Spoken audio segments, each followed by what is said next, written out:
Mpaka sasa maandalizi yakoje? Maandalizi kwa vizuri, tunaandalia vizuri.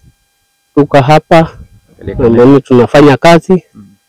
Kwa hiyo tunasubiri siku ya Jumamosi marehemu. Kwa hiyo hapa tuko hapa wote tumejumuika, tunafanya kazi. Kwa hiyo tunasubiri siku, sababu hapa ndio eneo ya Benedict Nangolo, ni siku ya mama yake na baba yake.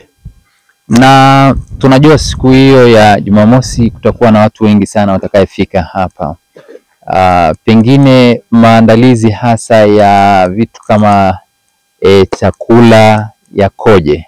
Sababu tunajua kabisa kwamba watu watahitaji kula, watu watahitaji wakati mwingine kulala, labda pengine na maandalizi mengine. Kwa hilo mmejiandaje hasa kwa kupokea ugeni mkubwa kiasi hicho?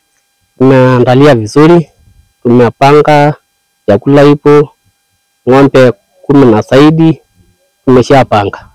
Kwa hiyo tumepanga vizuri, tunapokea wageni waliotoka sehemu mbalimbali. Kwa hiyo tunakaribisha.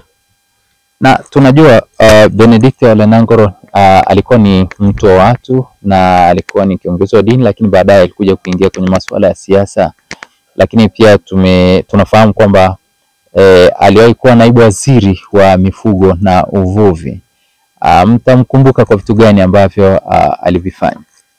Kwa Nangolo tunakumbuka kwa vitu vingi sana, anasaidia watu, sababu kuna kipindi alikuwa anafanya kazi ado. Nilipotoka pale kuna shirika nimekuja kutengeneza, anasaidia watu sana.